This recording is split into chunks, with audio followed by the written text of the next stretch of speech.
Before we start reading Number the Stars, I think it's really important that we go over some of the historical context in which this book takes place. So, back in the early 20th century, the world started to go through a big depression, meaning that the economy was not very good. It was hard to find jobs.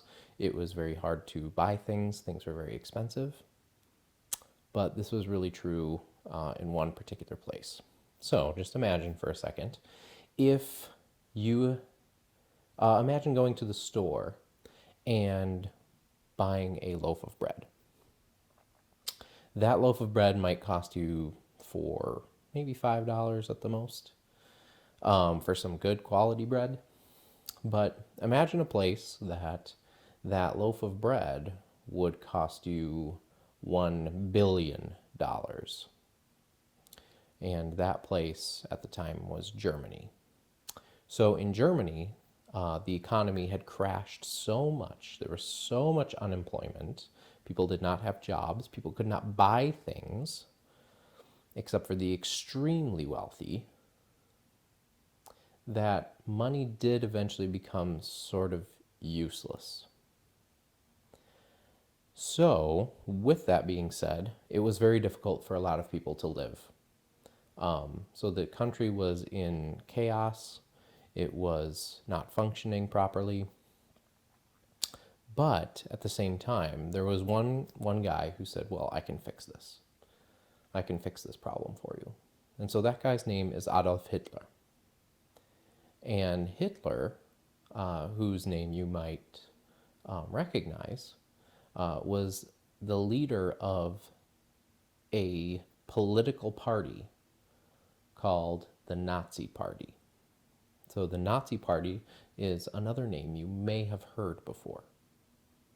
So when Hitler rose to power, he said, I can fix this problem, that nobody has any money and that our country is truly falling apart,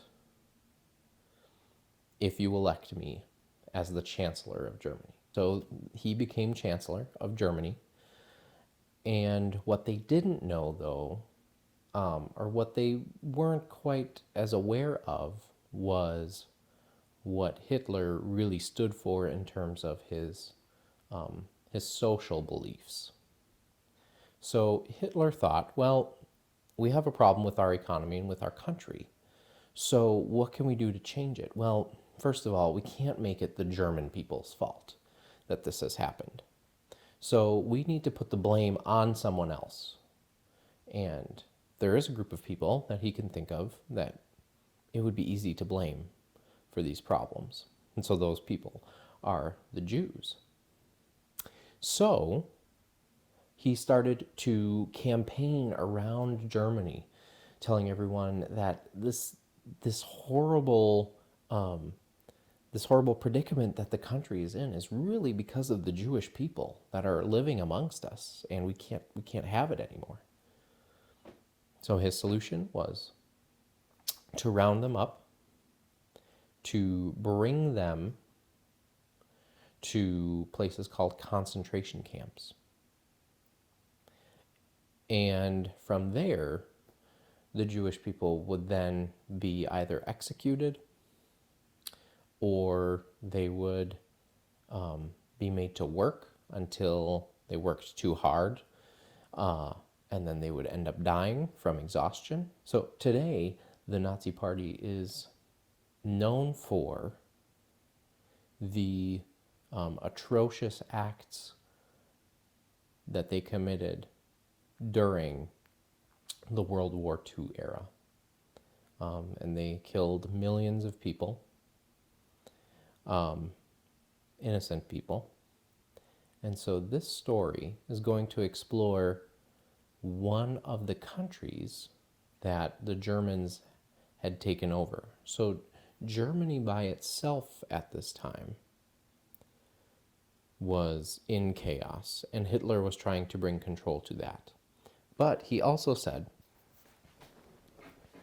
that there is a specific race of people that needs to be in power in order for the world to be successful.